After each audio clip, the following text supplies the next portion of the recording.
Average pay saw its biggest real-term rise for 5 years in the 3 months to March. That's according to figures released this morning.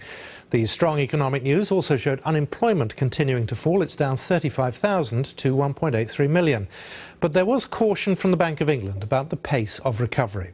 It's lowered its prediction for economic growth this year. Our economics correspondent Andy Verity reports. In Hounslow near Heathrow Airport, there are more of these signs than there have been for years. With unemployment lower than it's been since the crisis began, it's getting harder for employers to recruit staff, be they British, born and bred, or immigrants. That may be bad news for employers, but for job seekers like Neil Raphael, who's been out of work for 2 years, it's the opposite. Just a few months ago, I used to go to agencies and I used to get my CVs and nobody's getting replies back. But now I've been going to a few agencies and I'm getting calls back and stuff like that.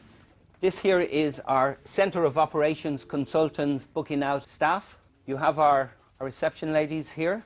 Daniel McAuliffe runs a recruitment agency that finds staff for hotels and warehouses. He's telling the businesses if they want to fill their vacancies, they'll have to pay more. Where it's just the ordinary bar staff, it can go up 5–10%, but on the banqueting, the higher end of the hospitality, it has gone up 20% to retain those good staff. In the first 3 months of this year, average earnings went up by 2.2%. That's the biggest pay rise we've had since June 2011, up by £12 to £460 a week on average. And part of the reason that pay is rising is that unemployment is down to 5.5%.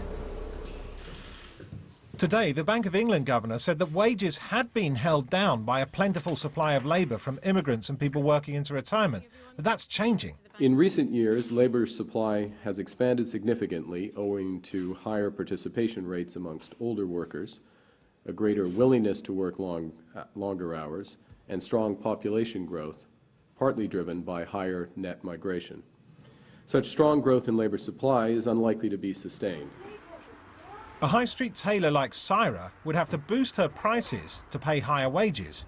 But you can only do that if consumers are ready to pay more. People don't have money. Everyone is complaining. Everybody has to check what the daily food, clothes for children. Then only they come and get something extra. Businesses like Syra's now face a slowing economy, with the Bank of England cutting its growth forecast. And while pay rises are higher, they're still barely half what we were used to before the crisis began. The economy isn't yet completely mended. Andy Verity, BBC News.